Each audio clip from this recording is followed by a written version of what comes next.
Looking to replace your OEM diesel particulate filter or diesel oxidation catalyst? Look no further than DPF XFit, a complete line of aftermarket diesel particulate filters and diesel oxidation catalyst designed as an exact fit OEM replacement with all makes coverage for light, medium, and heavy-duty trucks. With thousands of units in stock, we ship the same or next day, and be sure to check out our comprehensive reverse OEM lookup tool. Always new, never remanufactured. For more information, be sure to visit dpfxfit.com. That's dpfxfit.com.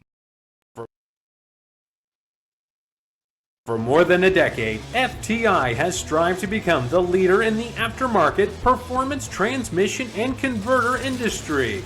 We've joined forces with McLeod Driveline Components under the leadership of Top Fuel Funny Car pilot Paul Lee, and now have a larger distribution network, more resources, and more power. Come see us in the pits and ask how you can join the FTI family. It's not cheating, it is the competitive edge. This is WFO Radio.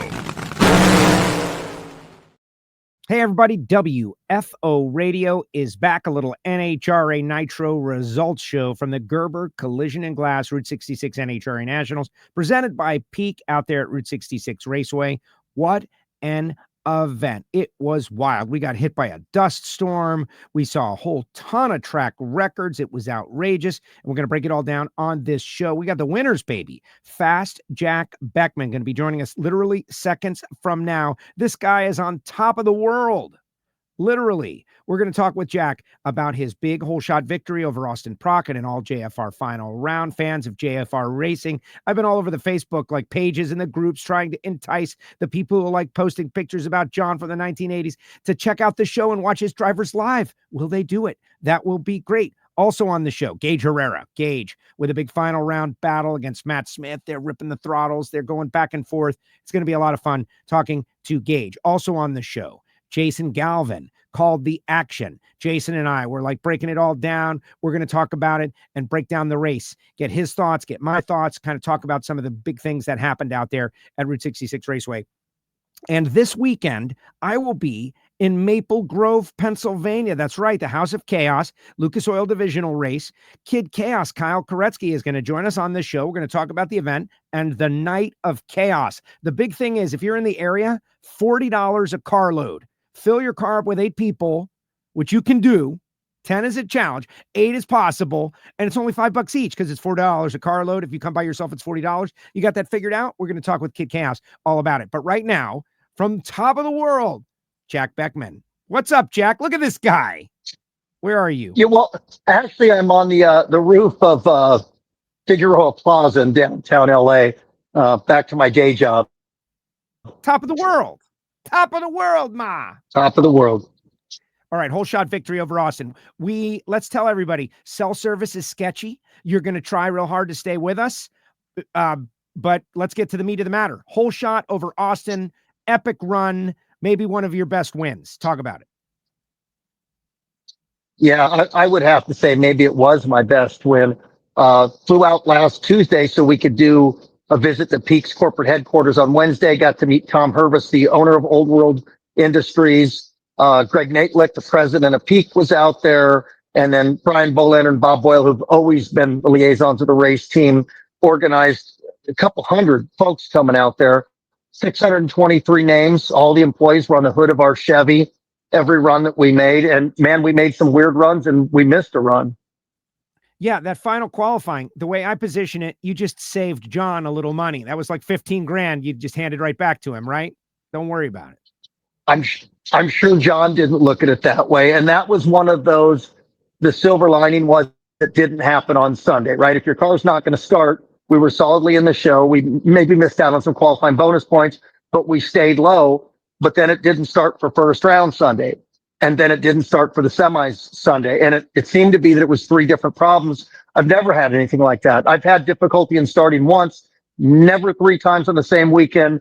And we were able to parlay that into getting the Wally at the end of the day. It was really wacky. Well, wacky with that, wacky with the bad gas. That's something. You're using 87 to start these things. I would imagine, it sits around a couple of weeks, couldn't fire, but on race day, Dave Richards, Chad Green. Let's pick it up with Chad Green in that second round because he left really early, like a 3-something red. That had to like freak you out. Like you teach staying in the zone. That had to be a challenge to stay in the zone. It was unexpected, that's for sure. Of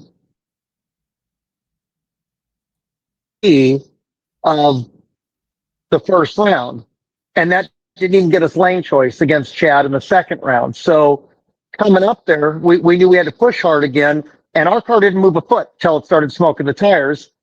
Thankfully, Chad red lit, so we got a freebie. And the weird thing is our teammate Austin Prock also smoked the tires that round and also benefited from an opponent's red light. It was just a wacky weekend.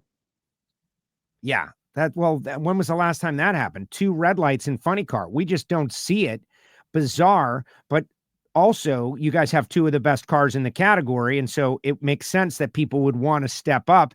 Chad with that 86, that was a great run. How are you navigating all the wackiness, right? Because it was also a big performance weekend too, with track records, speed records. There was a lot going on. Yeah, well, drag racing's unique. You're never going to see a pro football quarterback when his defense takes the field, run off into the stands and sign autographs. One of the things I love about drag racing is that we get to go out there and compete, right? You get your helmet on, you get your game face on, you get your mental approach correct. And then you get out of the car, you decompress, you hang out with the fans, you talk to the crew, you do parachutes, the between rounds maintenance, and then you ramp up and do it all again. And if you have a good weekend, you get to do it 8 times. It's a unique sport, and boy, it was a unique weekend. I've never had one like this. It was a fairy tale ending, right? We won our sponsors race at their hometown after qualifying number 1, but the road to getting there was anything but straight or smooth.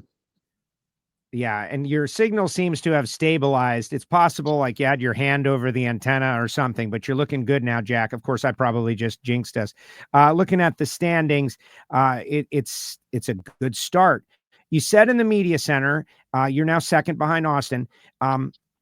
In Pro Stock, it's Dallas Glenn and Greg Anderson, and they're teammates. And when it's teammates, it's hard to like build the rivalry or to force people to pick a side. But you did kind of an artful job explaining why you're hungry to win. Can you talk a little bit about that? Austin, he's young. He's got many years. You viewed it like a fleeting opportunity. I don't want to make it like the sun is setting on Jack Beckman, but that's kind of what you said. Well, we don't put the trophies in a pool and have shared custody with them, right?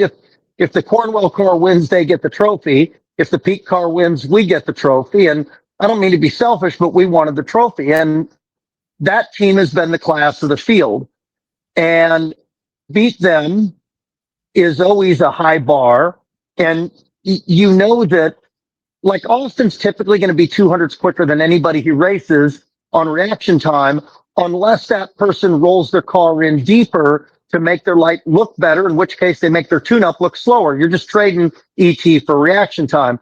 Austin races clean. He doesn't bump the car in to make his lights look better. He doesn't need to. And the rest of us are kind of playing catch-up on reaction time. So it was gratifying because Tim and Dan and Chris, my crew chiefs, and then all the Peak squad, the folks whose hands put that car together, typically give me a car that gets us the win light, right? My job's just not to fumble once they hand me the ball. It's awesome as a driver to get to give back to the team once in a while. Well, you did. And the final round, I would play the final, but I don't want to do anything because we've got you stabilized. But it sounds like Loans, and I talked to Loans after the race, like, okay, Jack Beckman no one ever thought like, Jack was coasting. That's not what we mean. But when Austin is as good as he is and Jack goes out there and wins on a hole shot, it kind of changes the dynamic of what we're going to see. Not counting out Ron Capps, not counting out Matt Hagan, not counting out J.R. Todd, Chad Green. Those guys can run. But like this could be fun, like a little, old guy versus young guy dynamic that's easy to understand. Funny, I never was officially labeled the old guy, but you're right. If you do the math, Austin is exactly half my age, and I'm the same age as his father, Jimmy. So I guess I am the old guy in this equation, and it's pretty cool to still be around getting a step on the throttle and to be doing it in a competitive car. And every time we go to a race, we know we're capable of winning. We stumbled at both of the four wides. Vegas was self-inflicted. Charlotte, we were just pushing maybe a little bit harder than we should have first round. We know what we did wrong. And we came to Chicago, and like I said, we qualified first and we won the race, but that really doesn't tell the whole story. We did have some struggles there. So we're still sorting out a couple of things in the bell housing, and hopefully New Epping and New England, hopefully that'll be the official get well weekend where we get back to our car going down the track, run after run after run, and being near the top of the pack. So I don't expect you can see the comments, but everybody talking about two things. One, that you were the right guy for the job. We did that media day at Gino's East, and we had deep dish pizza, and we had a great time. And we talked about you and Austin running in the final round, and we predicted it, and we were right, and it happened. I spoke with John. John told me, he's like, Beckman was the choice because he's so good at communicating. He said, you're a talker, right? And he goes, I'm a talker, you're a talker. So everyone's saying that you're the right guy for the job. The boss clearly agrees. He seemed pretty happy after it was all over. Yeah, I agree. It's still got to be a weird transition for John to be doing this for 50 years and then all of a sudden be on the sidelining without really having an official retirement after his accident. It's still got to be awkward sensation. But every time we push up to the burnout box and he sticks his head under the car and he gives us one of these, it's pretty heartwarming, and it's humbling to know that the fans, and John Force was the number one fan favorite out there. I haven't heard any pushback. It's been all gratifying to say, hey, I'm glad you were the one that John chose to stick in the car right now. And we don't know what his long-term plans are, but I know I'm going to get to run the full season for the championship. And it's nice to know we got a car and a team capable of winning it. Well, yes. And we can go in depth in the future about any other sport where the athlete comes in and just starts winning, pitching well or scoring touchdowns, and then they don't get another opportunity. Like, that's a little crazy about drag racing, but I'm hoping that you have the next 5 years laid out for you, Jack. The other thing that everybody always talks about, we labeled you the old guy. That's not fair, but the working man. Everyone's commenting about it, like that you're a working man, that they love the fact that you're wearing a uni and you're at work. People love this. Like, it's a thing. It's a thing that you're a working guy and that you went to work.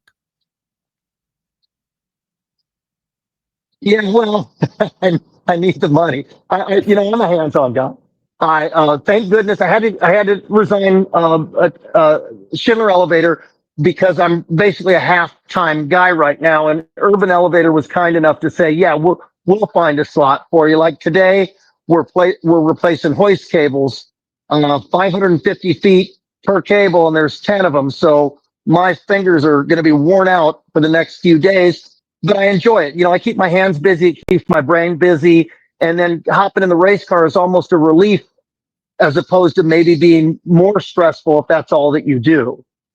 That makes perfect sense. All right, before we let you go, you did something super cool. Like, anytime you go to Chicago, the Greek, he's the guy. He's the guy from Chicago.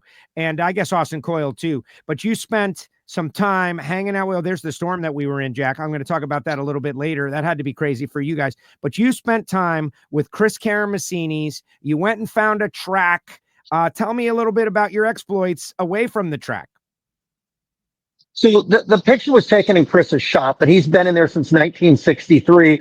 And you can imagine all the traveling fuel racers back in the day when they came into Chicago, their cars went in that shop. There's room for 4 or 5 of them. They do their maintenance there. There's a little parking lot next door. It is south side of Chicago. It is right next to the railroad tracks.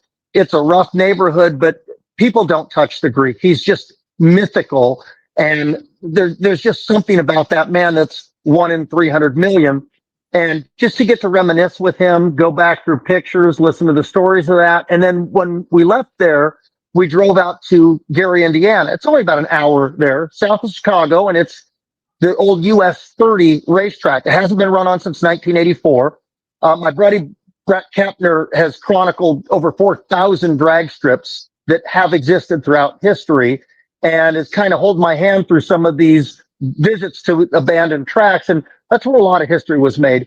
A lot of legends were born there. Frank Hawley got his nitro license at that racetrack. That picture, I'm standing in the right lane at US 30, Gary, Indiana. And Karamessinis was the man there. All the big names showed up for the AHRA national events there. I just went back and watched some footage.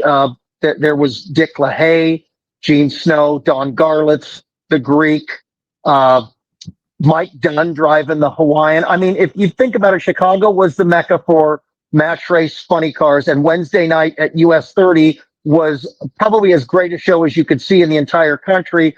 And it's sad to walk out on these abandoned tracks and wonder what if. If you go to where Lyons sat, or Orange County sat, or Irwindale sat, all those have been developed. So at least they use the land. You look there at US 30, that entire footprint is unmolested. You could reopen a drag strip there today, but it hasn't existed for 41 years. Wow, that is amazing. Now that's where the historic 201 happened, Mr. 201. Is that the? Well, that was out in Illinois. That was April of '60 when Greek went the 204-mile-an-hour run. And that track is actually closer to St. Louis. I drove over to it last year when we got rained out Friday. And in the future, I'm going to do a better job of chronicling these. And stay tuned. I'd like to start doing maybe a little series on this stuff and give the viewers some insight, some tidbits, and some history there. Because if you think about it, there's thousands of tracks where people grew up at, where they've got amazing memories. And sometimes just seeing a picture of them now, contrasted with one back in the day, will make people think back on their childhoods or their young adult years. And if we can get some fond memories of some people and put a smile on their face, I think that'd be a neat series. I love it. I agree. Well, Dale Jr. did the ghost tracks of NASCAR. I think the drag strips were probably more plentiful just because it's maybe a little easier to build a drag strip back then. I don't know. All right, Jack, listen, I know you're working. You're on the clock, right? Hopefully you don't have to put this in your timesheet. But before the show started, you showed me around a little bit. If we were to get disconnected, have a great day, but take us on a tour. Show us what you can see up there. Yeah. So this is literally the heart of downtown LA. So I'm going up on the helipad right now. And if you guys were to look like that is the view of downtown LA. Wow. And if I keep panning, you're going to see Century City, Santa Monica, and then I'm pointing it directly at the Hollywood sign and Griffith Observatory right now. And if I pointed it that way, you'd see Dodger Stadium if I had a better camera. So, I'm back to my weekday job, and I am on the top of the world, Joe. Which way is Pomona? Show us the track. Which way? Pomona would be that way. That's awesome. And there'll be a lot of traffic getting there. Yeah, I know. You're you're lucky that you love your day job. Like, that's a cool gig, man. It really is. Like, I always talk to you about elevators, but I think it's cool. Elevators are a big deal, and you get to play with them every day in addition to Nitro Funny Cars. Jack, thank you for making the time. Congratulations on the win. We'll talk more in the future. I'll see you in New England. Appreciate you taking some time out of your actual work day. WFO Joe. Thanks, guys. Thank you. There he goes. Fast Jack Beckman with us here on WFO Radio. And just like that, he's back to work, pulling cable, right? Cables, elevator cables. That is, I don't want to know how they work. Some of them have a lift. Those are the bad ones. How about the ones that go up in these skyscrapers that are going like 50 miles an hour and accelerate? And then you get in there and you jump and you feel like, what's going down. You feel like you're free falling for like a millisecond. Maybe I shouldn't be doing that. I should have asked Jack whether or not I should be doing that or not.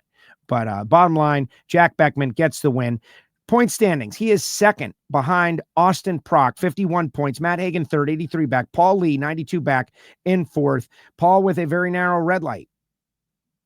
159, Ron Capps. 187, Chad Green. Red light, but the performance they found. What's going on there? Daniel Wilkerson, 220 back, 222 back. Cruz Pedregon, get well weekend for Cruz Pedregon. Like, okay. They run in low 90s. They mix it up a little bit. Bob Tasca, J.R. Todd rounding out the top 10 on the outside looking in of the top 10, but they've showed up at every race, so they would be in the deal. You've got Alexis DeJoria and Dave Richards. Bobby Bodie sitting 13th, 13th, and Spencer Hyde 14th.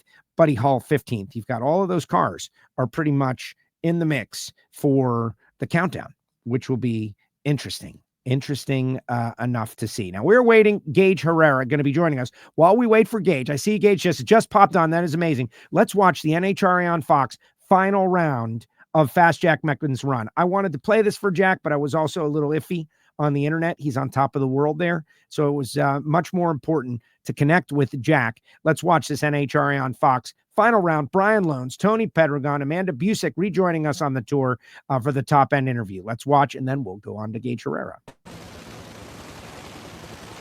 We're about to find out now. It's the Nitro Funny Car Final. Prock was off the starting line first. What a race! It's Beckman! 393.5, 325 miles an hour. And he beat him on a hole shot. That is one of the craziest days. That is one of the craziest funny car wins I've seen in my life. And Jack Beckman just said, what a drag race. And Jack, we just talked to you ahead of this final, and you were talking about Austin Prock and what he has done to this class. He just came over to you and said, how did you do that? When you looked at the time slip and you saw that reaction time, how? I don't know. Maybe sitting next to him interviewing you. I don't know. I try to take the same mental approach up there in Austin. I mean it. He's been the class of the field. That young man has got such a future here, and I'm enjoying my time while I got it. Special trophy. Tom Hervis, the owner of Old World Industries. Greg Natelick, the president of Peak, is out here. Brian Bolander, who put this whole motorsports event together. He was the one, him and Robert Height and John Force are the ones that said, let's put him in our car. And Bob Boyle and the rest of the Peak crew. And here's my Peak squad. This is the greatest feeling that you could have in motorsports. At the end of the day, with your group of guys and gals hanging out with the trophy, and Peak did it today. Rick Hendrick texted me before the final. He said good luck. He also wished Austin good luck. We got to win for them, for Graham Rahal Performance, for Cornwall Test. We're a big family, and John Force Motorsport. This is just the greatest feeling for JFR, for JB, and for the Peak squad. It feels awesome. How about that? Fast Jack Beckman getting it done out there at Route 66 Raceway. And huge congratulations to that team. All right, when we come back, we're going to talk Pro Stock Motorcycle with Gaige Herrera. He and Matt Smith revving the throttle at each other, staring over Matt doing that deal. It's going to be great. We'll talk about that when we return right after this. The number one source of friction in your engine is not what you think. Piston rings rubbing against the cylinder walls generate more friction than any other part of the engine. More friction and temperature means more wear and less horsepower. Fortunately, the team at Total Seal knows how to reduce friction and wear through innovative piston ring design. If it takes a piston, Total Seal can build a better ring.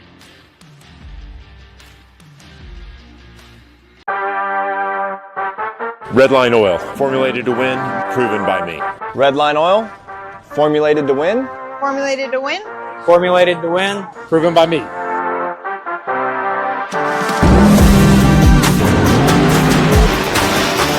Formulated to win, proven by me. Proven by me. Proven by me. Redline Oil, formulated to win, proven by me. Proven by me on WFO Radio. You know, we got Water Wetter in Project Pontiac and so many great products for your car at home by Redline Oil. Really appreciate those guys coming on board. And if you look, you notice, especially in the fuel ranks, the folks at Redline really helping out a lot of racers. You look at Lex June and others, a lot of help coming from Redline. So support them for supporting so many great racers, including WFO Radio. All right, let's move on to Pro Stock Motorcycle, where the reigning and back-to-back world champion, the guy who wins all the races, right? He has, speaking of guys with day jobs, he is joining us now, Mr. Gaige Herrera. Taking a break from the day job. What's up, Gaige? How are you? Not much. How's it going, Joe? It's going great. So listen, we need you to speak up a little bit just because you're a little quiet in the car there. But you got Fast Jack is working as an elevator. You're like a pipe fitter, right? Like this is such a cool blue collar sport where our race winners in the pro categories also have day jobs. What a throwback. Oh, for sure. You know, it's this goes to show anyone that works hard could do what we do. You know, if you work hard and work towards your goals and what you really love doing, you know. It's awesome to be racing on the weekends, and then at the end of the day, we got to go back to reality. You know, not all of us can do this for a living, but at the end of the day, it's still a lot of fun, and we love it. Yes. Well, if you want, I will negotiate with Vance and Hines on your behalf, but I will have to take a cut. But I don't know. I think you could be working for a living with them if you wanted. I bet you got a pretty good gig over there also, and some time in that you don't want to give up. Oh, for sure. You know, the opportunity's been there from Terry and such, but I have a pretty good career that I don't want to let go of at the moment, and I don't live too far from Vance Hines, about an hour and a half, 2 hour drive from me at the moment, but I'm just not ready to make that transition down to Brownsburg.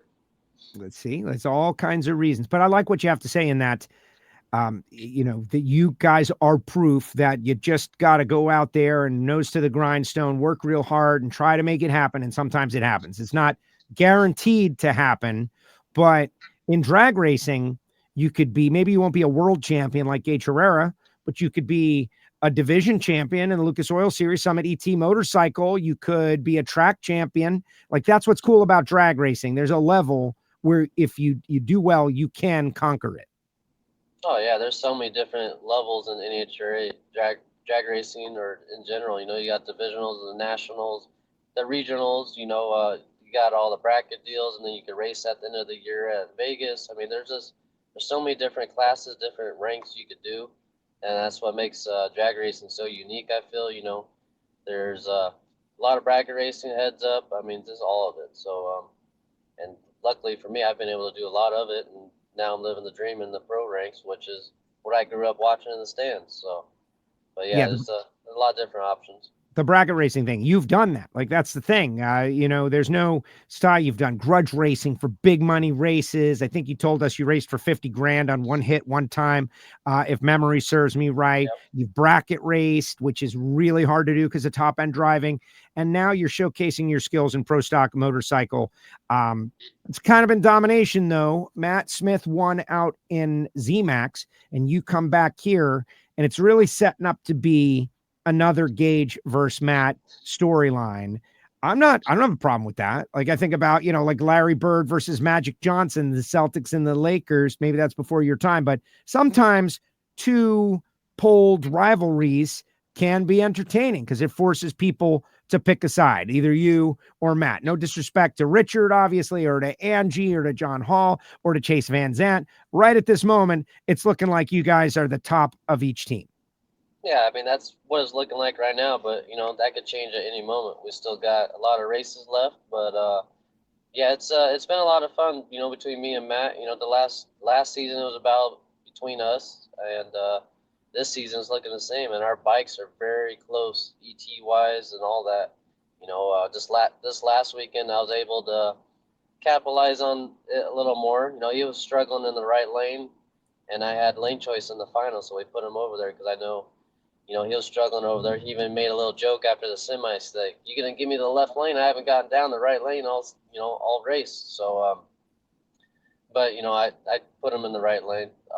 But it's always fun on the starting line with him too, because he's very strong-headed and I'm very strong-headed, so it's hard to get in each other's head. I mean, we play little games on the starting line, a little bit, nothing too crazy. Whack the throttle back and forth.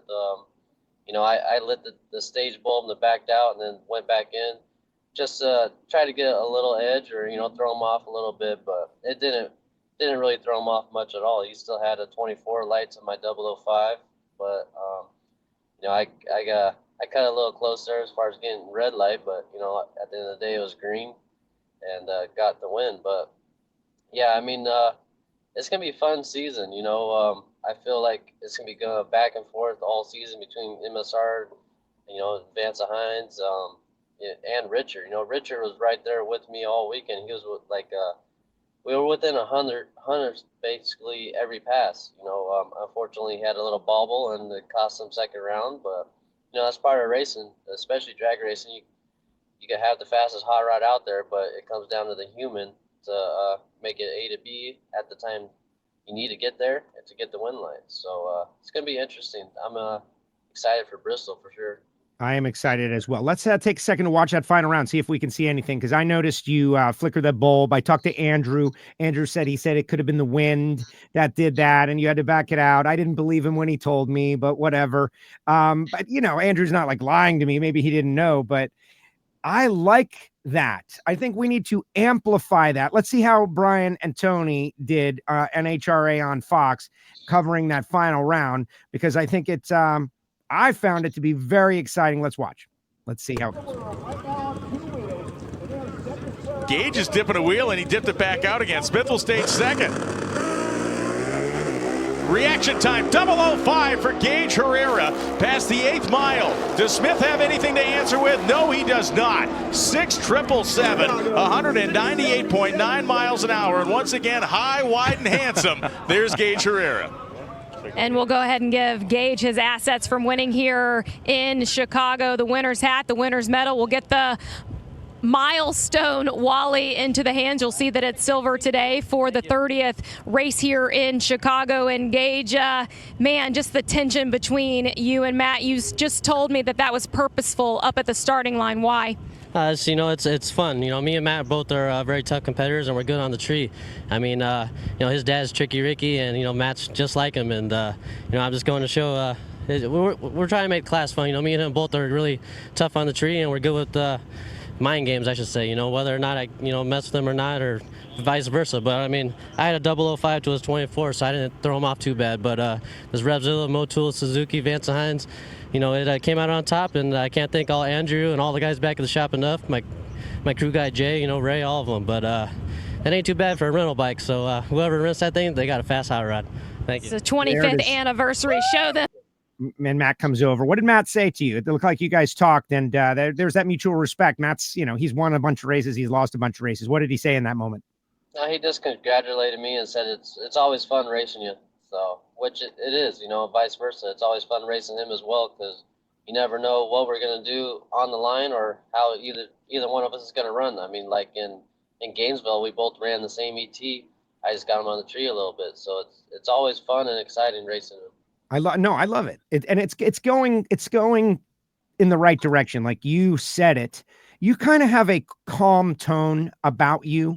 I talked to you in the media center. Like I want to hear you say like something like you can't beat me, like that. Maybe that's not going to come out of you, but you do say some stuff with a barb. We're trying to have a little fun out here. We're doing stuff. You're letting people know that you're not like totally corporate. Like you're willing to mix it up and have a little fun with Matt as this season goes because of that mutual respect. Oh, absolutely. I feel like there's a fine line there between being respectful and disrespectful. You could throw little jabs here and there. It's just like, we brought out the rental bike this weekend for kind of a reason. Everyone, kind of like Tony Stewart said in his interview about all the social media keyboard warriors. They all say the rental bike and Richard's bike isn't the same as my bike. So we brought it out this weekend to show, that all of our bikes are equal, even Kelly's included. It's there's just so much little things on these bikes that could change the ET a lot, even if it's the same motorcycle. So we brought that bike out to prove show that whoever wants to come rent the bike, you could ride a winning bike, and it's there. It's one of those things. Like I said, it's little jabs here and there to people, but it's not. It's just no one personally. It's just throwing it out there. Basically, keyboard warriors always say my bike's superior, and there's not another one like it. And just goes to show you, all the guys at Vance Hines could build mini bikes like that. Yeah, it's interesting. I want to talk about Stewart now that you mentioned it up. We tweeted that out right before the show. It's on TikTok, guys. You got to see it. It's just one of multiple great comments that he made in the media center. He was clearly fired up. But that is kind of a double-edged sword in that, all right, now, you have proven that this bike can go to the winner's circle.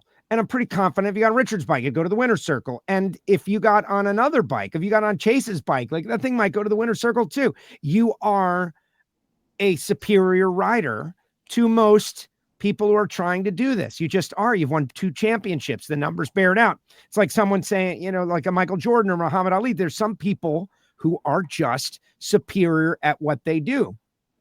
This person who rents the bike, they are not going to do what you do. I will tell them, like, you could have a fun experience. You could go out there and turn on some wind lights. Maybe you'll win a race. That's up to you. But you're not going to do what Gaige does, because Gaige is an animal. He is not a normal human being when it comes to this. And everybody is like figuring that out, I think. But there is a double-edged sword, like those keyboard warriors that Tony talked about. But they are unrelenting. That's the problem. They'll never stop, no matter what you do, no matter what you prove. You win in a wagon. They'll be like, well, that wagon had special bearings. Yeah, but I mean, you say double-edged sword, which I agree. But the biggest thing in drag racing is it for sure takes a team. I couldn't do it without Andrew and all the guys behind me, especially, you know, my crew guy Jay and the guys at the shop, you know, that build the motors or machine the parts. I mean, that's one thing about drag racing. It takes a good group of guys to do it. So I wouldn't say it's necessarily just me.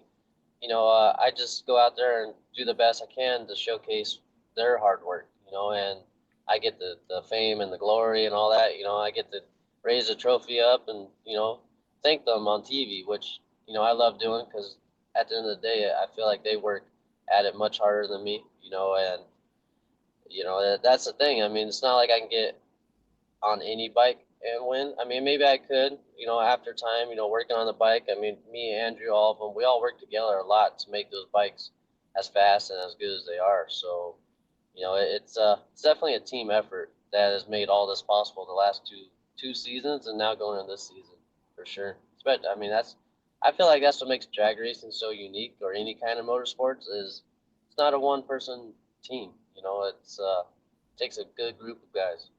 Well, yeah, Tony Stewart, who is lighting up the social media right now. Jim Park's out there commenting on your 005 light, right? 005 in the final round. A little close, could have been red, but it wasn't. And you win the race, and like, it's going to be a wild points battle all year long, of course, the countdown. But when did you see Stewart's comments? Did you see it on social, or were you in the media center? I forget. No, I seen it on social. I think I seen it this morning, actually. So I was in the media center first. I think he was last, I believe.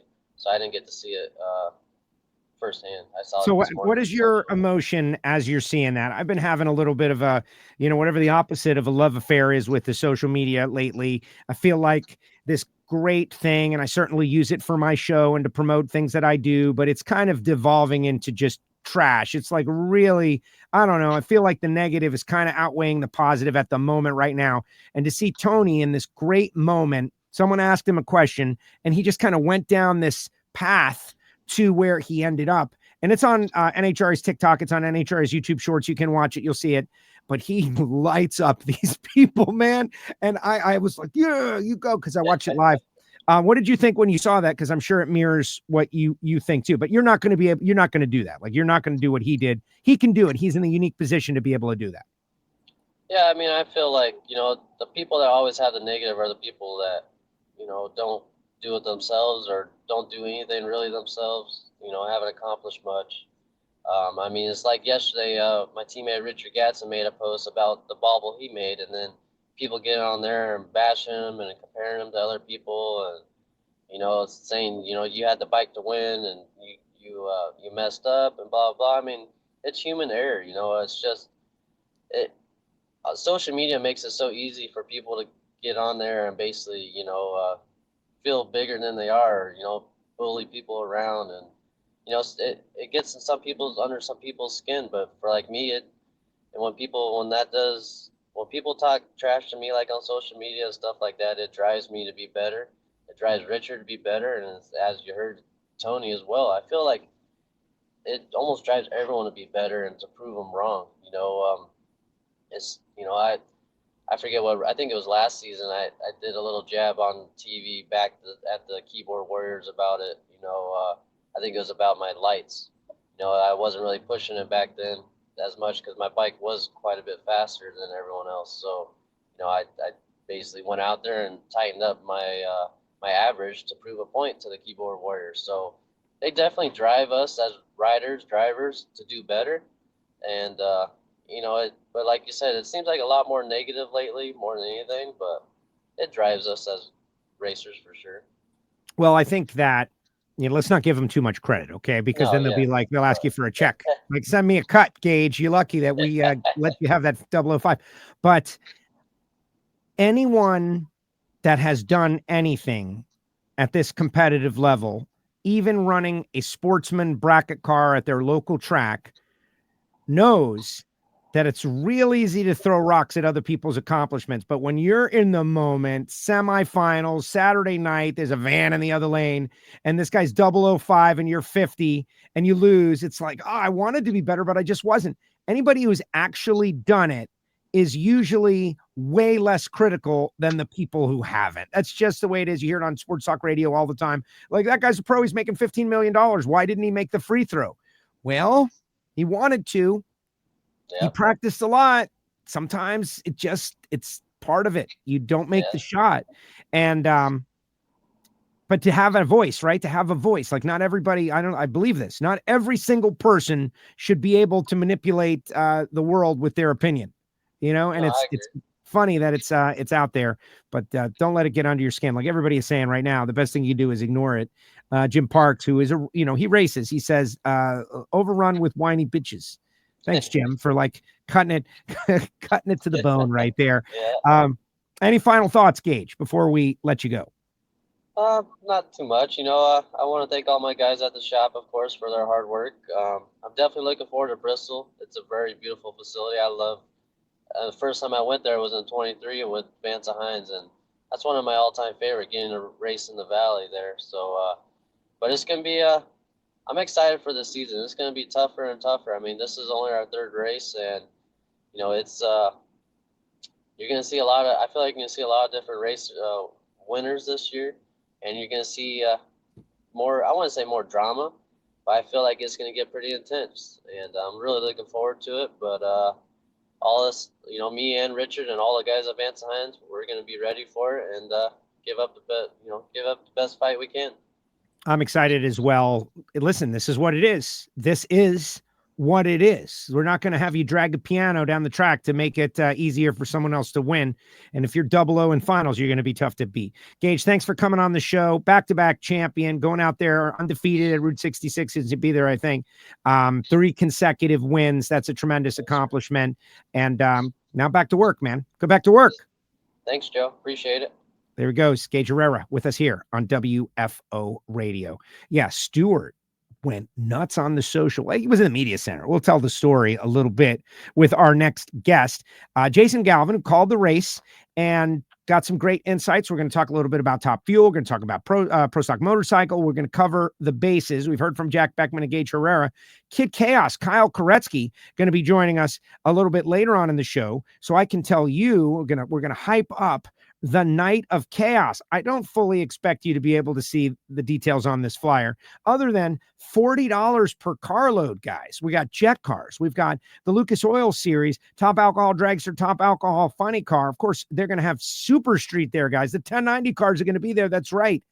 The best category of Lucas Oil Series racing, because the cars are so heavy. They're all going to be there. Just $40 a carload on Saturday. Obviously, Friday and Sunday, that's a different deal. But $40 a carload, it's going to be great. You don't want to miss it. All right, Jason Galvin going to be joining us after this.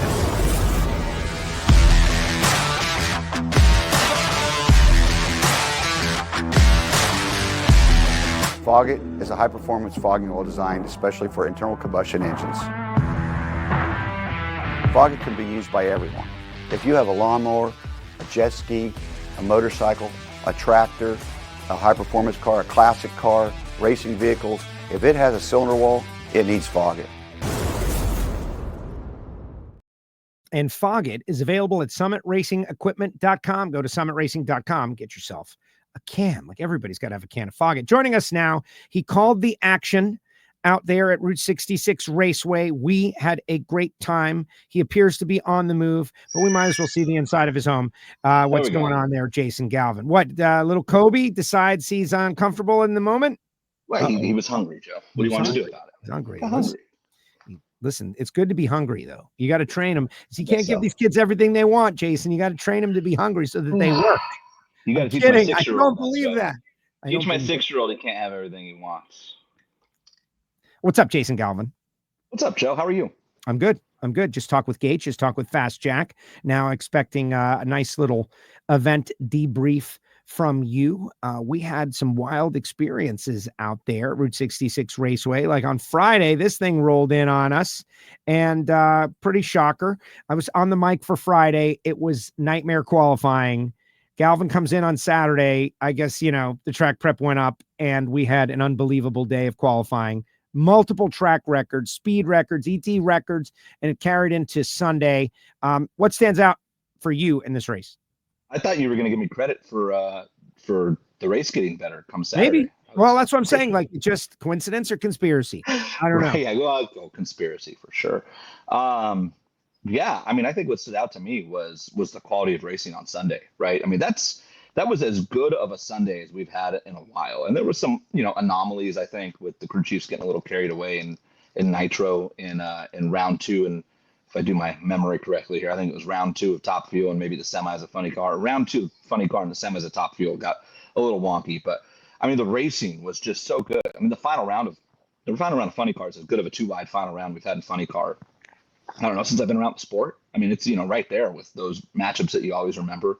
And then you think about the moment in the final with Tony and leaving with Justin Ashley's 18 reaction time in round 1. I mean, Freiberger almost knocked me over when he saw the 18 pop up there. So it was great. I mean, from the first pair down the track on Sunday in Top Fuel, we knew it was going to be a great day. And so, for as weird as the weekend started, that's a memorable 2-wide race for sure. Jim Parks says Galvin is the reason he tuned into the live show today. He's at least you can tell him that. So it's like, I don't know. He stays on my positive side. Mighty Mac out there saying that he's still pulling dust out of his ears. Yeah, I got a video. I think I got a video on this that, it might just be a time lapse. Let's watch it together, though. It was pretty crazy. Let's see what we got here. What happens? Look at this as it rolls in right minutes after qualifying on Friday. This thing hadn't happened since the 1930s. It's literally. You can see, look at the fans coming out of the stand still. That gives you an idea of how close we cut it. I had a lot of people, Joe, who were like, man, why don't we run a night session in Chicago? And I don't disagree. Personal opinions here. I think you and I would have both liked to have seen a night session Friday night. Not that we could have predicted this months ahead of time when the schedule was built, but boy, did we get lucky with that one, because look, this is 6:30, Joe? 6 p.m., 6:30, somewhere around there? Right. And you can't see the finish line by the end of this video. Yeah, that's crazy. I think Stewart and Clay were on track. I forget exactly. Clay mentioned that they were caught in it, and just so bizarre. And so congratulations to the NHRA weather predictors for seeing this and scheduling the race so that this did not.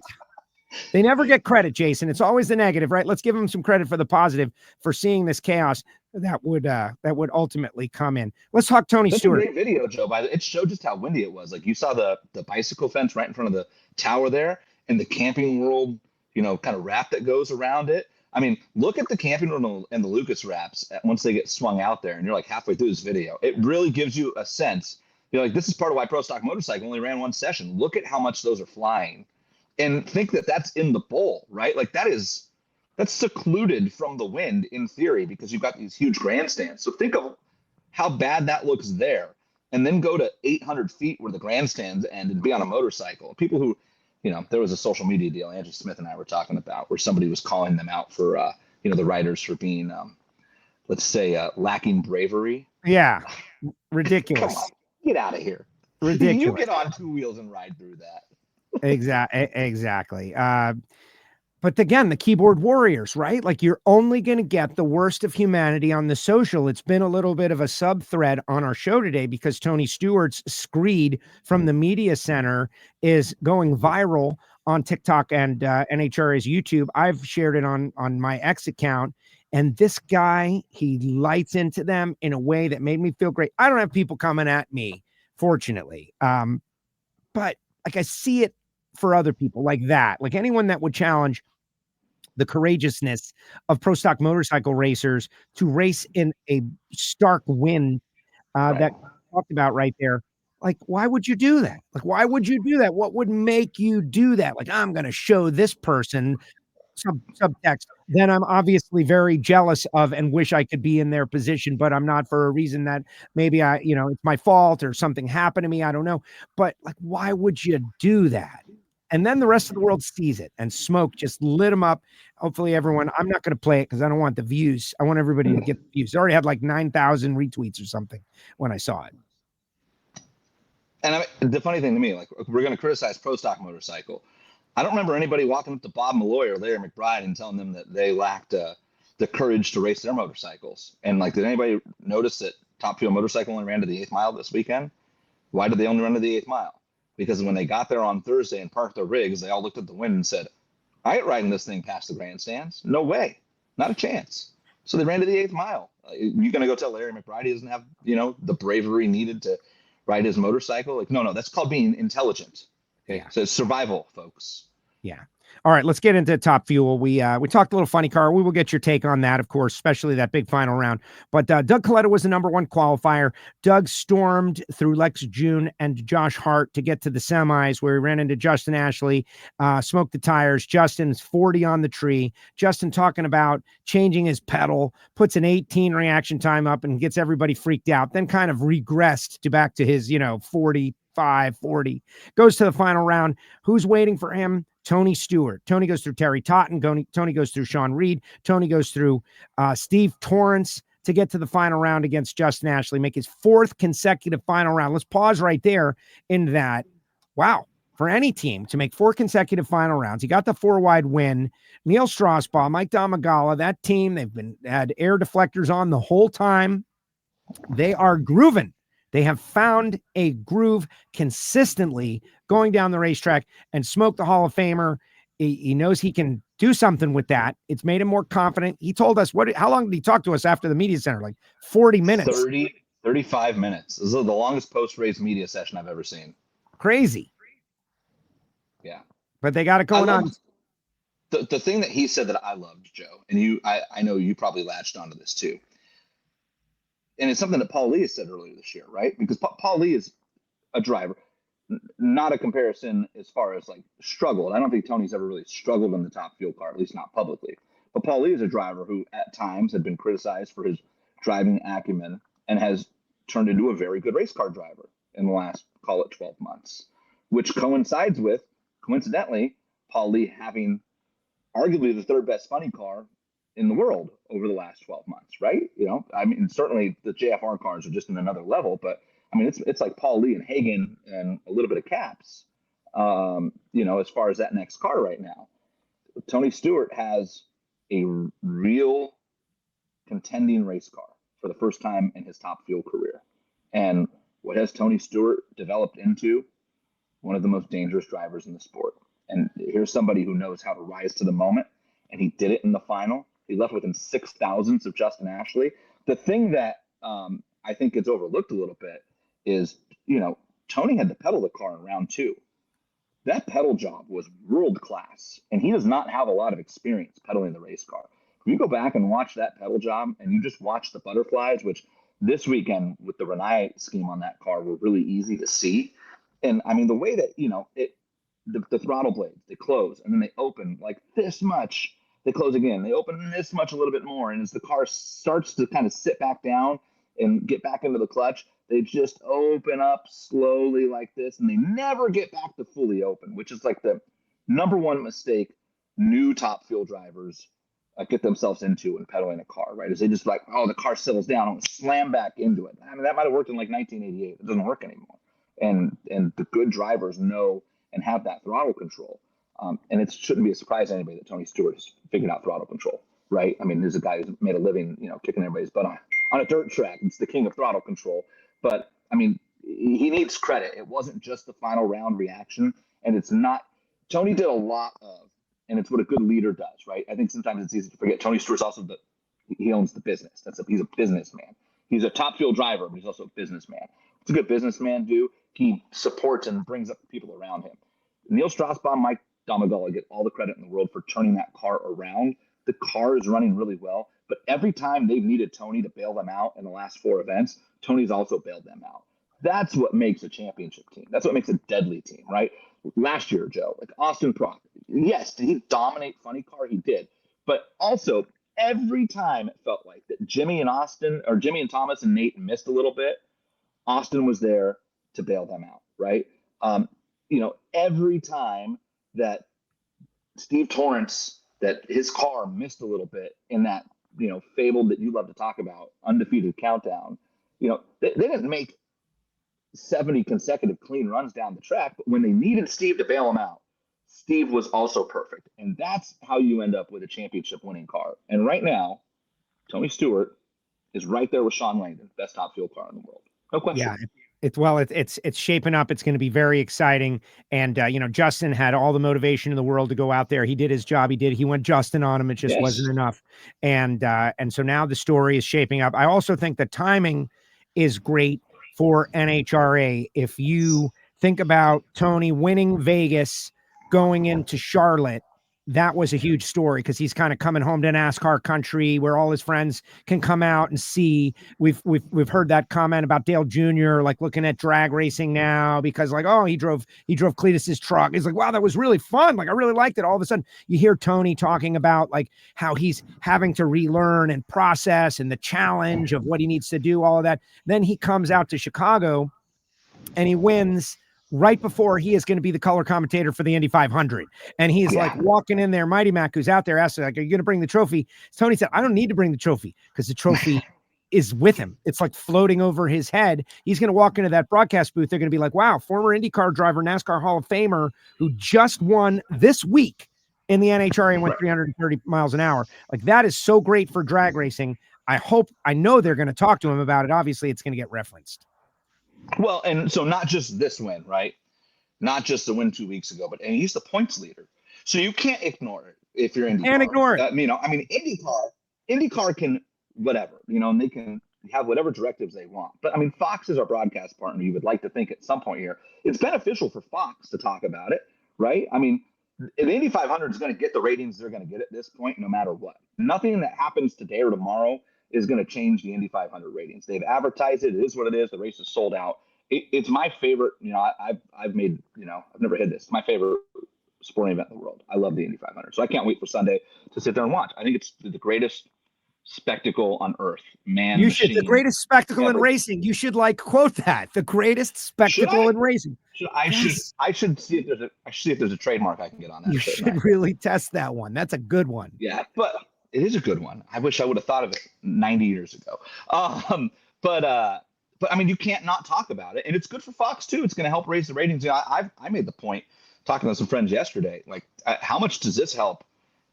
Epping. I mean, how many new eyeballs are we going to get on Epping? Hopefully, out of this, even if they only spend 45 seconds talking about it. I mean, at some point, it's going to come up. Here's Tony Stewart, NASCAR Hall of Famer, IndyCar champion, Indy 500 pole sitter. Oh, by the way, currently national points leader, top fuel dragster, Mission Foods Drag Racing Series. And hey, if you want to watch Tony continue his hunt for the championship, tune in Sunday night, NHRA on Fox, and watch their race from Epping next week. It times out perfectly. Going to be very interesting. Of course, Robert Schwartzman, the rookie on the pole for the greatest spectacle in racing, we'll all be watching. Of course, I will be at Maple Grove. Hopefully, Kid Chaos has got it all figured out where we can monitor all the great racing that is going to go on. So, Top Fuel, Stewart's the points leader, Sean Lang the second, Antron Brown third.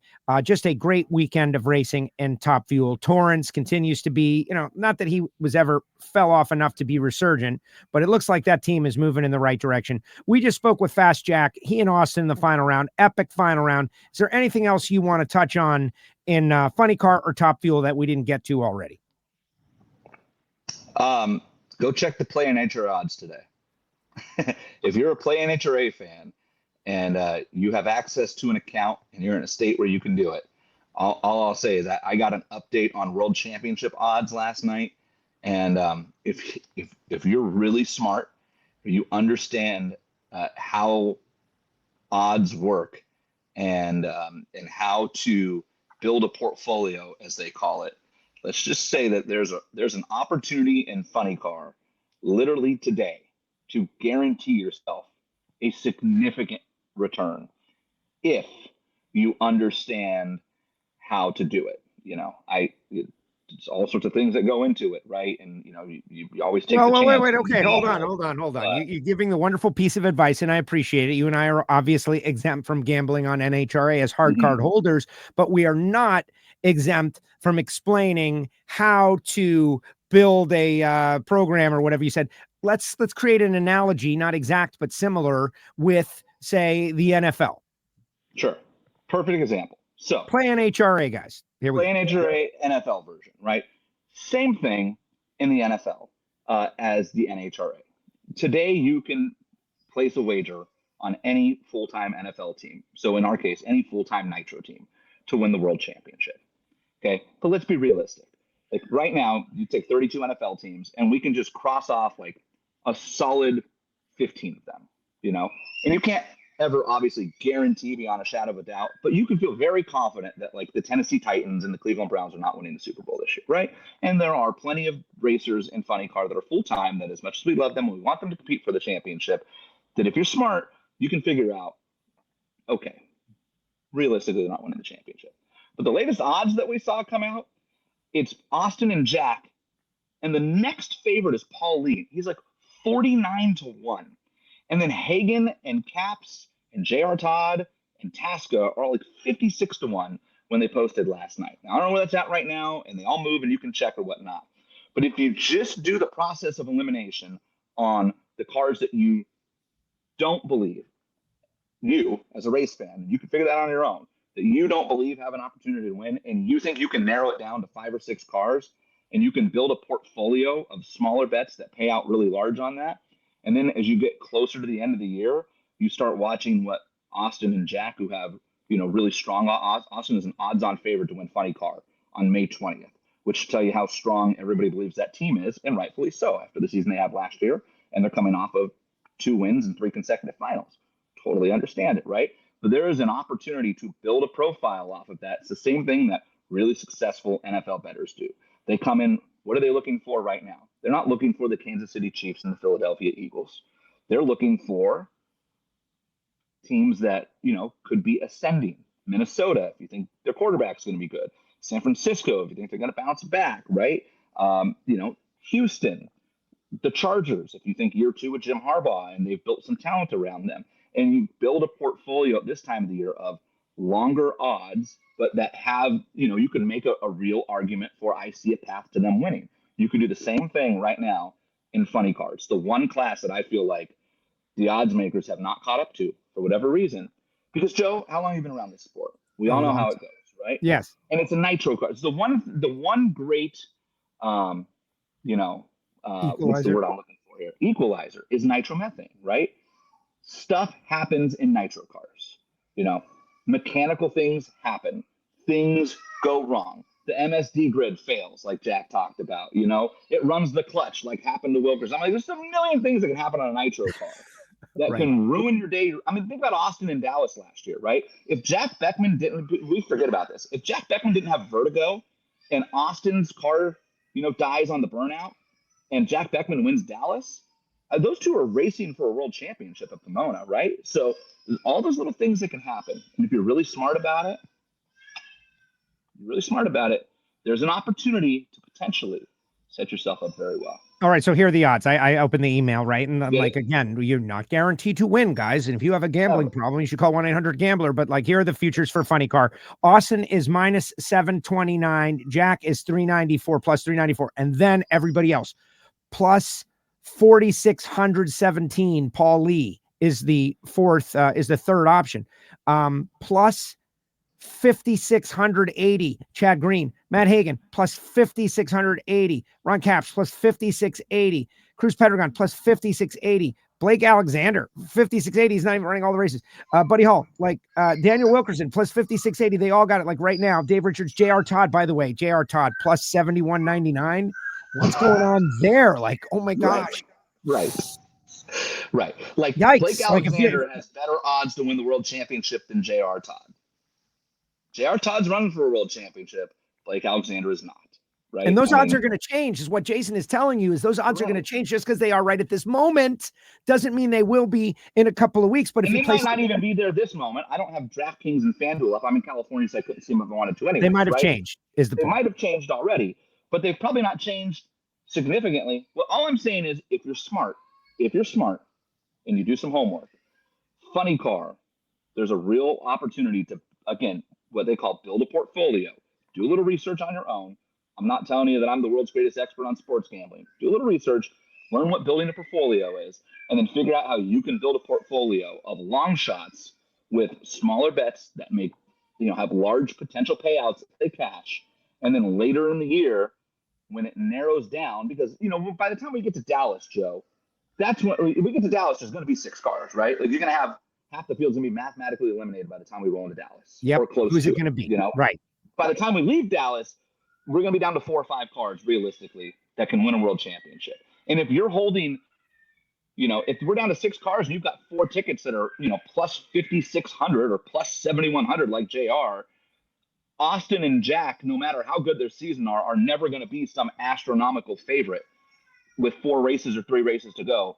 There's an opportunity to build the portfolio. And, again, you can never fully guarantee it. I can't say 100% guarantee it, but you put yourself in a very positive position potentially if you play this right. Very good. I Top appreciate Fuel, meanwhile, is just a train wreck. I mean, Top Fuel is wide open, and rightfully so. Top Fuel is wide open, and rightfully so. All right, let's Gaige Herrera, you just heard from Gaige. Gaige, obviously, he and Matt. Let's just talk about that final round a little bit on the rental bike. How much fun is watching those two go at each other? It's like, what did you say before the final, Joe? You called it one of the greatest rivalries in motorsports right now. Yeah, it's incredible. I mean, Gaige got on the stage after the race. If you watch the .tv streamer, you were there and you get to hang around for it, it's what makes this, so good. Well, we do a little bit of bleep talking, and he said the word, and I love it. Like, I want that out of these guys, right? I said it on Sunday. I think Matt Smith and Gaige Herrera have more respect for each other as riders than maybe any 2 racers in NHRA have for each other. And I also think that if you, got a couple cocktails in each of them, put them in a dark room in the CIA office and said, nobody will ever hear this again, they both tell you that they cannot stand the other one. And all they want to do is kick the other one's what. Best thing that can happen in the pro stock motorcycle. Yeah, little bipolar battle. All right, the rest of the race winners. I see Kid Chaos signing up down there. Mason Wright in Congruity HR Pro Mod from the #1 qualifying position. That was a wild one. Great comeback for Mason Wright. After crashing in Chicago 2 years ago, I mean, you and I heard the stories, right? Mason even talked about it after, had to talk himself back into the car. Is this right for me? Is quarter-mile drag racing right in a pro mod right for me? Mason Wright had to have that internal conversation after Chicago 2 years ago. And he missed a couple races, as you'll recall. And then he talked his way back into the car, talked himself back into getting into the car. It was never, is the ride available? It was, can Mason talk himself back into getting into the car? And here we are, 2 years later. He's now won 2 events, wins from first number one of his career. He DNQ'd earlier this year. He's still up there 5th and 6th in points after this weekend. And Pro Mod looks as unpredictable as it was last year, Joe. It's awesome. Jordan Lazick, DNQ, right? He's the reigning champ, and Mike Castellana, DNQ, back-to-back world champions out. There were 3 cars that went home, and 2 of them were the last 2 world champions. Think about that. That is awesome. We had 19 cars in Funny Car this weekend. What if Austin, Prock, and Matt Hagan were the 2 that went home? That's what happened in Pro Mod. Nice. Super Stock, the Donna Morris story. She was so happy in the winner's circle. That is great stuff. I'm glad you brought that up. I got so many texts about it. What a moment, right? I mean, you and I live for those moments. We're Lucas Oil racers at heart. We live for those moments. Donna Morris, her and TC, they've been married for 5 decades, right? TC's had a ton of success. Donna's never won an NHRA race of any sort. They take a car that was crashed 24 months ago. TC buys it, he rebuilds it, puts his wife in it. She comes out to Chicago, and she drove her behind off all weekend. Donna Morris did not back into that win at all. She was 24 or 27 in the final round on the tree. She made the right decision at the finish line. Saw Troy come driving by. She dumped real late. You saw Troy drop the nose. By then it was too late. Troy takes a bunch at the finish line. Donna wins. She earned that race. That's one of the great stories of the year so far. Absolutely. Marion Stevenson in Stock Eliminator got it done. He was on the track walk with us, and he's like, I love this sport so much, but coming out to the track walk, that was pretty cool.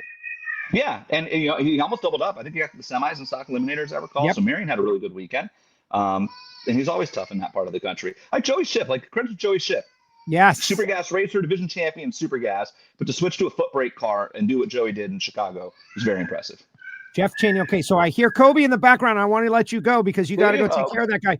Jeff Cheney, Dave Dahlem, Greg Rice getting the job done in the final, and then we're letting you go. I'm forcing you to go. Go. Okay, I appreciate that. Dave Dahlem, dude. Somebody beat Nathan Prose. Can you believe it?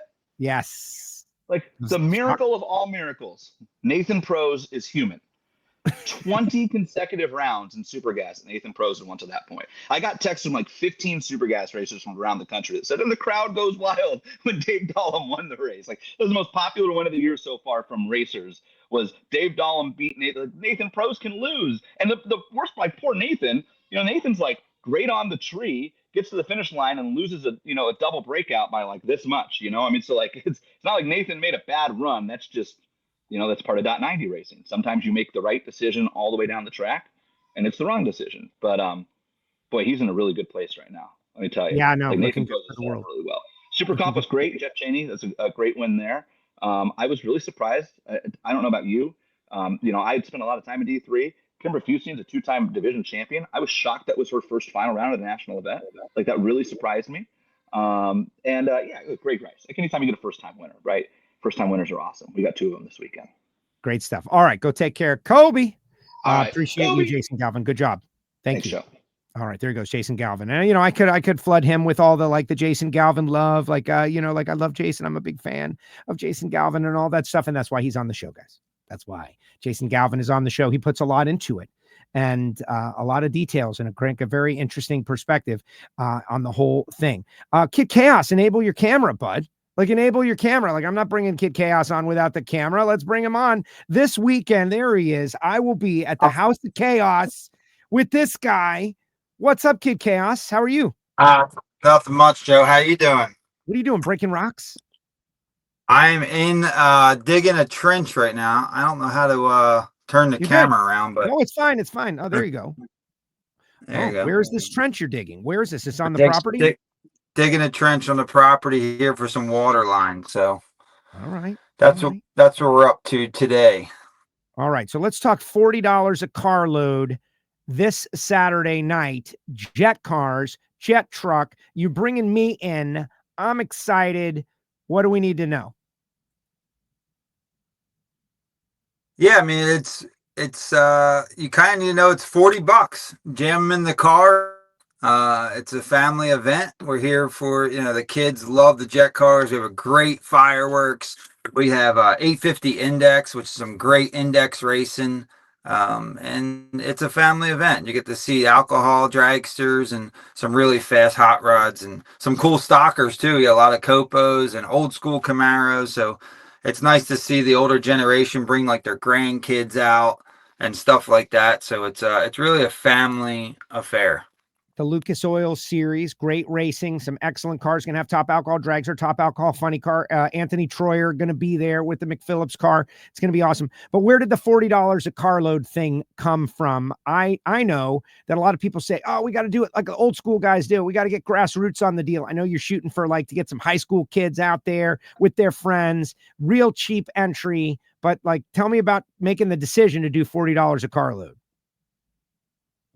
I think we're just trying to figure out what the next step is. We're trying to grow the sport and grow with the sport. And I think we need to get more people out. I mean, it's crazy that, when you go to these events and you talk to people in the stands, wow, we never been here. I'm like, wow, you never been here.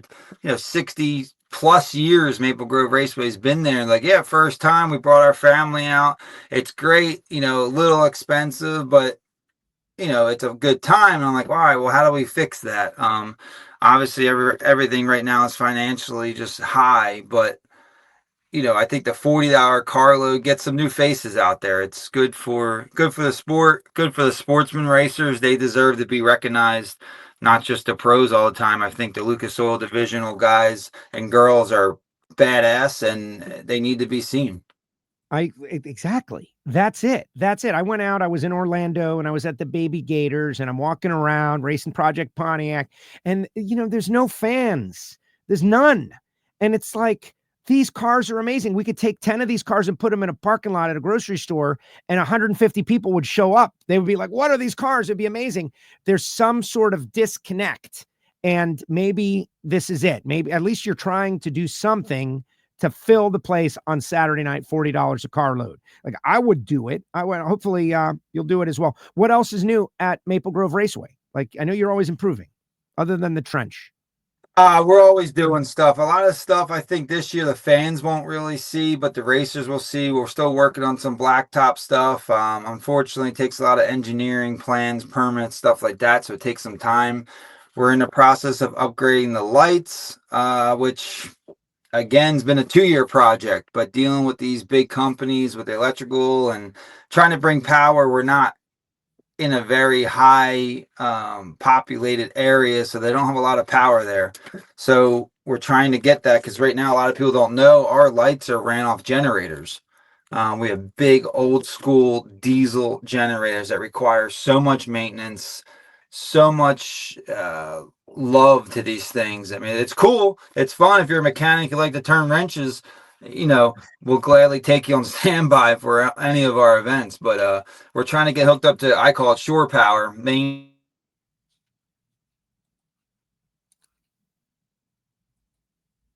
Come on back, Chaos. Oh, you got a call. That's what happened.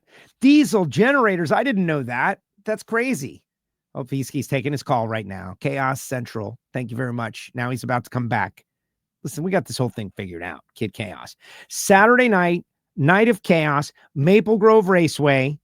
I'm going to be there. I'll be calling the action, and we're going to have ourselves a good time. They got jets, so I can yell fire, and we're going to have a good time. Anywhere near Maple Grove, you got to come out. But really, Friday and Sunday, too, because of the Lucas Oil Series. Lucas Oil Friday's time runs, of course, and then Saturday is race day, and we're going to have a great time. So join us, Maple Grove Raceway, this Saturday, Friday, Saturday, Sunday, and the Night of Chaos. Now, there is a certain window of time. I do want to put it out there. There's a certain window of time. There's a certain window of time, Kid Chaos. I know you got a call. No big deal.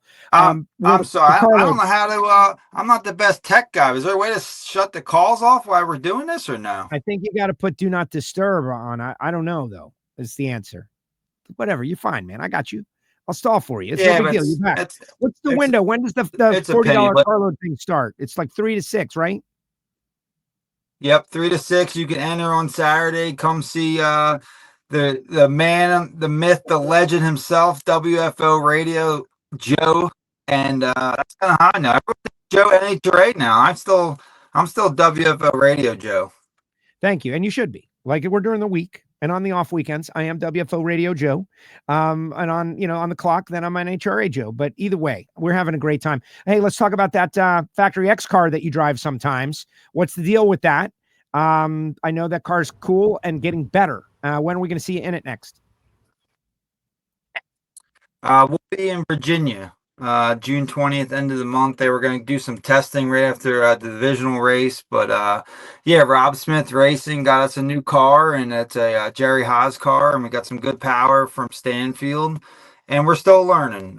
Ken Justice is tuning, and we're kind of just still putting the whole team together and trying to make things flow. And it's a challenge. I was fortunate enough just to drive. I'm still fortunate enough just to drive, but I'm trying to learn more of the chassis, the clutch, the engine, get more involved and really learn the whole deal. I mean, it's not bracket racing. I mean, I go bracket racing, I could turn wrenches and stuff like that, but knowing clutch and chassis, there's so much goes into it. I mean, I always gave the crew chiefs a lot of credit, but I give them even more credit now because there's a lot of stuff going on. But it's fun. It's a cool car. It's not pro stock, but it's close. It's cool. I get to see all my friends out there that I've met over the years racing, and fun. As long as I'm racing, I don't care what I race. I can race super stock or fuel. As long as I'm racing. Agreed.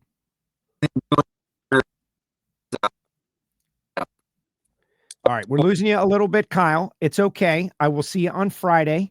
I appreciate you coming on WFO, like taking some time out of the work day, and I will see you on Friday, and we will have ourselves a great time at the House of Chaos, Maple Grove Raceway. Appreciate you. There he goes, Kyle Koretsky. We lost him right at the very end, but we got the gist. Let's say, you got the gist of what's going on. So how far do you need to be from Maple Grove to make it worth your while to go see the Night of Chaos on Saturday night? Right? The McPhillips family, they're going to be burning nitro. They're going to be there with Tater. Great video about Tater Troyer out there put out by the Fent Tractor people, like a bio piece. I shared it in our WFO group on Facebook, and you can check that out. We got like 15,000 followers on our Facebook page. I don't know, guys. I'm a little down on the social media right now, honestly. Tony Stewart spoke for me completely in that rant. But I wouldn't do that. I don't spend too much time on social media. And to be honest, nobody's really attacking me. This is not an invitation. Please don't attack me. I do like the idea of being positive, right? And when you go on there, you're going to get so many negative people, man. They're going to be negative about it. It's going to be negative. I'm pretty happy that we've been able to avoid a lot of that here in the WFO universe. It does make me sad when people get attacked for, doing something that is really hard. For doing something that is really impossible, like this drag racing hobby that we all love, or profession, if you're a professional. It's cruel. It's cruel. So Tony really kind of said some truth out there. What I would encourage people to go out and do it, like build yourself a little sportsman car and go out to Maple Grove on the Saturday night program, the Summit ET Series, and try to win a track championship and then report back. It's so, it's so basic, right? You just stage up a street car. The embers come on, you go, you get to the finish line first. Don't run under your dial-in. Real easy stuff. You could do it. Anyone can do it. And now you do like what Kyle just said. We're adding clutch. We're adding, professional. Warren Johnson said it the best. Like, drag racing is so easy until you put someone else in the other lane trying to do it better than you. And then suddenly it becomes very hard. Let's put your final thoughts in the comment section, guys. I got a couple of things I want to talk to you about. A couple of things that, I want to promote. I want to mention a couple of stories. I want to talk to you about this. A couple of things that I want to talk to you about as we get ready to get up on out of here. Like our Patreon listener club. These are the VIPs, Patreons, patreon.com/WFO Radio. We'll connect with Michael Heiner for a new Pro Stock show. The Monday Motivation, the Ignition show, but it's a secret society. They're the people who support the show directly. They become members. Patreon.com/WFO Radio. They get a little Monday Motivation each week. Appreciate them. Marvin Rodak, RodaksCoffeeandGrills.com. This guy imports coffee from all around the world, everywhere that makes coffee. They don't make coffee in the United States. Did you know that? I didn't really know that until recently. I figured that out, except for Hawaii. They do coffee there. But Marvin's coffee is the best of the best, the top 1% from around the world. And it's shipped right to him. You order it, he roasts it, and then ships it to you. It's really, there's a little oil coming out of the beans. The aroma is amazing. Call him, 817-924-6821. RodaksCoffeeandGrills.com. And Frank Hawley's Drag Racing School, a couple of weeks ago, the whole Randy Couture going pro mod racing storyline, which I think is very interesting. They unveiled that car, and I talked to Randy on the starting line, and dude is very serious about this, right? And he keeps crediting his time with Frank Hawley. You can go do that also. Or maybe you just want to do the dragster adventure. Go to frankhawley.com. Go drive dragsters, guys. It's so fun. So much fun. Of course, Fog It. Gary Stinnett's spray, the engine spray. It's really for after you finish racing, but it works on so many other things also. Go to Summit Racing Equipment to get it, or fogit.com. If you have a racing engine like I do now, I'm thinking about it all the time. Like, what's happening inside that thing while it's not running? And the answer is, I know it's protected because I fogged it down. Good stuff. Fogit.com or summitracingequipment.com. Bernie Speed Shop. This is Josh Hart. How about Josh Hart? The team is moving in the right direction. They've won first round 4 races in a row. Bernie's is the home business. They're spreading around the country, but Ocala, Florida is still the mothership. They're a dealership for classic cars, exotic cars, and muscle cars. They're buying your old classic muscle car, and they're selling it on consignment or selling it depending on how you want to do it. They do frame-off restorations. They do engine work. They do it all at Bernie's. If you want an e-bike, they are really a cornerstone of the community in Ocala. And Josh has done such a great job. Brittany has done such a great job. They're, they're doing events and donating to great causes and charities. It's, I'm proud to tell you about Bernie's each week on WFO Radio. So what you can do for me is follow their social media. Just follow their social media, go to their website, check out their inventory at Bernie's. HusseyPerformance.net. David Allen and the team. David, you going to be out there this weekend at the Grove? Let's hang out. 412-716-4872. Not just Copperhead gaskets anymore. They got contingency sponsorship, Top Alcohol Dragster, Top Alcohol Funny Car, Top Sportsman, Top Dragster in the NHRA for Nationals, and Top Sportsman and Top Dragster of PDRA. But they have a great website. You can go to the website, whatever it is you need. They have got the patterns, I guess you would say it. They do make copper still, and they are the best in the business when it comes to locally sourced copper, but now they've expanded beyond. And they did not have to bring their manufacturing back to the United States and America because they never left. HusseyPerformance.net, HUSSEY performance.net. And we'll be seeing them this weekend. Of course, big thanks to Redline Oil for jumping on board. If you've got a performance car, if you've got a BMW, the Beamer guys, loving the Redline synthetic oil, but anybody can use the Water Wetter product. Anybody. Thank you to CWT Industries, Balance Machines for machine shops for supporting WFO Radio, FTI Performance Transmissions and Torque Converters, Total Seal, Guys, we just posted a new episode of Hidden Horsepower. It's all an exercise and to teach you about ring seal and the importance of it and tell you about what's going on with Total Seal. But we did an episode about the old master, remembering Ed Pink, with Frank Hansowitz, the general manager of Ed Pink Racing Engines, and worked with Ed, around Ed, telling great stories about Ed, his methodology, all of those things. Check out the Hidden Horsepower podcast, guys, when you're done with WFO Radio or in the future. And then, of course, Jesse Converters, the DPF X-Fit, which is a replacement for OE trucks, diesels, particulate filters for the converters, catalytic converters, and also the G-Sport brand. The G-Sport brand. And before we get to your comments, one other thing. You guys know that over the past several years, honestly, we've been talking about Project Pontiac, the build project, my dad's car, getting it back on track. And many people have done a great job of telling the story of Project Pontiac. It's been an honor to talk about my own race car. It's been a little weird to talk about my own racing, my job, my profession. What puts food on the table is telling the stories of others. And I have such a great time doing that. And that's why I'll be at Maple Grove this weekend. My primary thing, I think I'm a storyteller. And all these drag racers, they've got such great stories. And it's just about time. That's why I started WFO. That's the reason WFO became the first in 2009 to tell the stories of drag racers. But telling my own story, like, I don't know, it's not a comfort zone for me. Thank goodness other people have taken up the mantle and done it, like Susan Wade on Dragzine.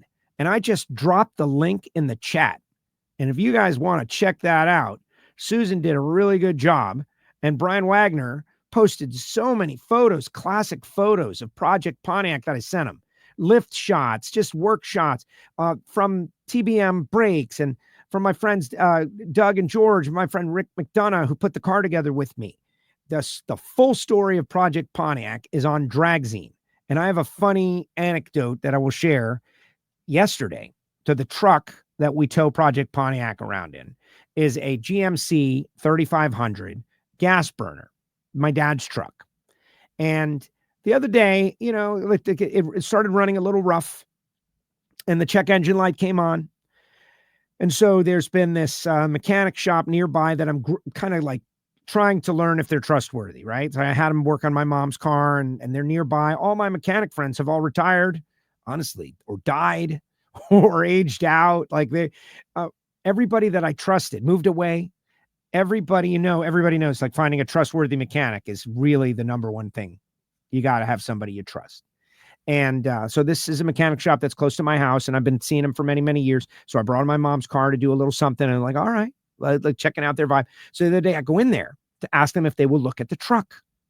And they're like, oh, what's this? What do you do with this truck? And I was like, I tow something. And they're like, what do you tow? It's like, I tow a race car. And they're like, oh my gosh, what kind of a race car? It's like, go to Dragzine.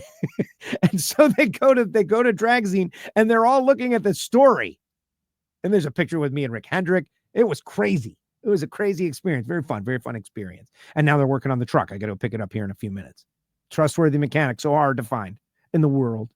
But check out the Dragzine story. Hopefully Project Pontiac going to be back on track at some point later on this year. Right now, like our big thing is my big thing. It's not our big thing. It's my big thing is I don't want to go to the track and be disorganized again. The first time out, I was disorganized, but I had to make a deadline to make Orlando and Gainesville.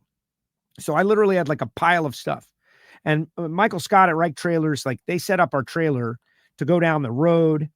And I recommend them customer service wise forever. 83331 Right. They treated me so well. Like you got to go to the video. You could see why I'm like blown away to this day. They put us so far ahead with the project. But one thing that, you know, they made the trailer roadworthy. It's not organized. Where does my floor jack go? Where do my tie straps go? Where am I going to sit? Where am I going to stay? Am I going to be able to sit down? That was one of the things in Gainesville that got me. I didn't sit down all day long. I was going all day. I learned that you got to pace yourself. You've got to monitor your energy. You've got to keep in the zone. You can't just be up and on your feet all day, every second of the day, and be ready to compete. At least I wasn't. Maybe other people can, but I wasn't. And so what we're going to do with Project Pontiac is spend a little time organizing our trailer and then get back out there when we have a shot, I think, to win the race. Out there at Route 66, just want to show you a couple of photos. One of the cars that was in the traffic on the way out of there. And I just thought that's what drag racing is all about. Badass hot rod, literal badass hot rod. When the Haboob rolled through, just nuts. You want to be in that? Jason Logan and I went out into it. Photo of Brian Hewson. You know, Sean Langdon a couple of weeks ago, he and I were laughing about Brian Hewson. And I think this shot shows it all. Like, Brian is becoming, like, I'm a big fan of this guy.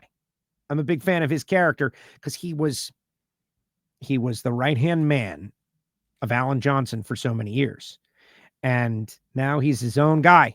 And the hat's backwards and the character is cool. And it's very interesting. I saw him like studying.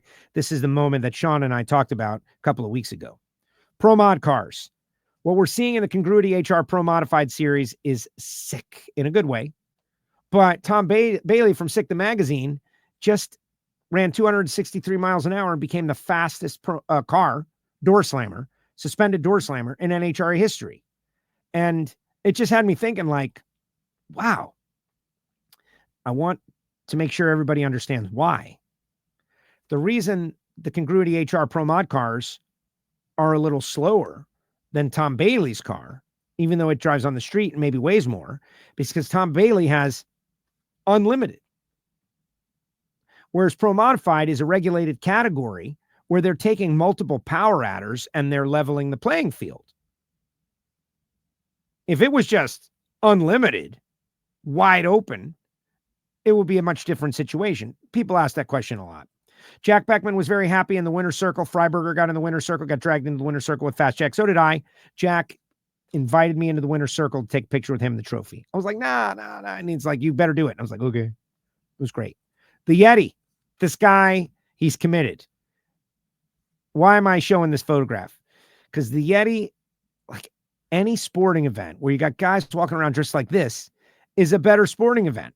Now in Australia, that's a bad thing, what he's doing. But in America, it's just like, what's up? But way to go, Yeti. And I think that's a new suit. And what's this one? In the media center with Tony Stewart. Alex Owens holding up the Wally, the 25th anniversary Wally. Just a great event. If Tony Stewart continues to ascend, it's going to be wild because Sean Langdon wants a championship and Doug Coletta wants another championship. And Justin Ashley is Justin Ashley. You need not say anything about Justin and his talent and abilities. And oh, by the way, there's Antron Brown and Brittany Force and Tony Stewart. Top Fuel is ludicrous competitive. If you can't, now you're watching WFO, so of course you can't. But the people that Tony is like courting to come into the sport, right? New fans, former NASCAR fans or whatever. If you can't find someone to connect with out of all of those people, and the ones that I didn't even mention, like Sean Reed, we have got it going on right now. This sport has got it going on right now. It is amazing. And I'm very, very excited. All right, let's see what the final comments are, and then we'll get on out of here. We'll get it. We'll bounce all of those different things. David Payne. What's up, David? Good hanging out with you out there. Parks, I'll be at Maple Grove. Hopefully someone from my family is still in competition on Sunday, so I don't want to be watching the 500. I'm hoping we'll be able to watch the 500 there. C5 Pete, what's up, WFO fam? Keith Kaufman posted this. NHRA promotes gambling too much. I disagree, Keith. I know that's your opinion, and some people disagree. They're trying to turn it into a leg of revenue source, as it is for so many other sports. And drag racing fans have never been able to gamble on their sport. So they say you got to say something 9 times before people even hear it. Like subscribe to WFO Radio, click the bell down there, 9 times before even people hear it.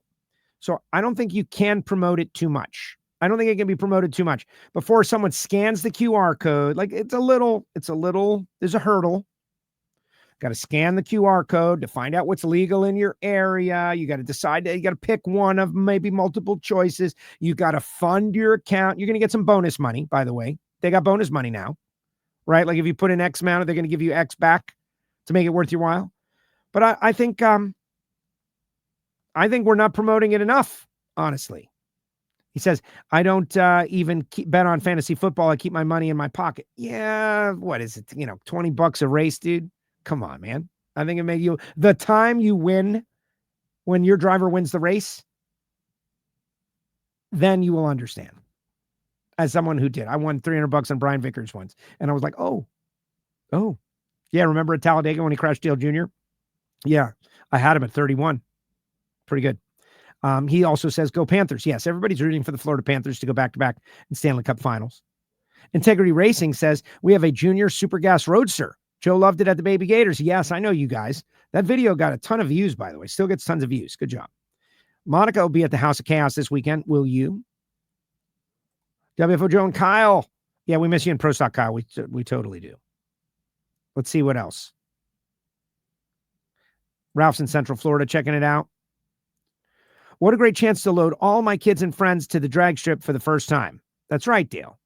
That's what people should do. You load up all the kids and the neighbors' kids. And, they want to bring their friends. And you're like, normally, you're like, I can't afford to bring all the neighbors' kids. What are you doing, Reggie?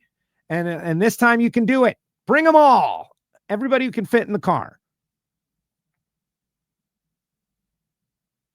Let's see what else. I'm scanning. I love that everyone's having a chat down there. Ordered 2 cans of Faggot this weekend. Way to go, Parks. Thanks for keeping us in business. Thank you. Wish Bernie's had a 68 Barracuda. Are you sure that they don't? Let's tell Josh. Yeah, Keith says buy a Project Pontiac shirt. There was a guy out there wearing a Project Pontiac shirt in the stands. People were texting like, I got 10 pictures of this guy from all kinds of different people. What does WFO stand for? Wet furry otters. Cute little otters, all, bathing in the open stream. It's good stuff. People have been betting on races in the stands since it started. It's very smart of NHRA to capitalize on that. Right. But getting them to understand that you go online and do DraftKings and pick the odds and all that, that's another layer. But we're doing it. We're getting there. Just got to keep working it. All right, guys, big thanks to everybody who said hi. Shout out to Route 66 Raceway in Chicago, Chi-Town. Brittany, Austin, and Jack did a great job in the media press conference. Tony Stewart, the comment he made about social media is not the best comment that he made in the media center. There was another comment that hopefully we will have at some point during the week. I am hoping Tony, who's having a birthday today, by the way, happy birthday, Tony Stewart. Hopefully Tony is available to be on the show next week before New England. Maybe he is, maybe he isn't. But I'm hoping he is, because he made a comment about NASCAR and the versus NHRA. NASCAR versus NHRA, and what's better, to have your competitors be your friends or to have them be your enemies, is really kind of the road he went down. And it was really interesting. And I'll just give you like one of the many quotes that was in the middle of it. He goes, I haven't seen my phone, but I guarantee you, I have got a text from Justin Ashley and Mike Ashley, Justin's dad, congratulating me on beating them. He goes, I've never had that in my life where these people wanted to beat me so badly, but when I beat them, we are all friends and there's great respect. And it's so much better to have this the way it is in the NHRA. And he says the NHRA thinks they need to be like NASCAR and have people hate each other, but they're wrong. This is actually better. And we need to promote this because it's better for people's, I don't know if he said their soul, but he said something like that. And it was like, wow, thank you for reinforcing maybe what we have felt all along. All right, guys, thanks to Jason Galvin. Of course, thanks to Fast Jack. Thanks to Kid Chaos and Gaige. Appreciate all you guys. The archive is loaded. Hit that drag scene article. Wow. WFO.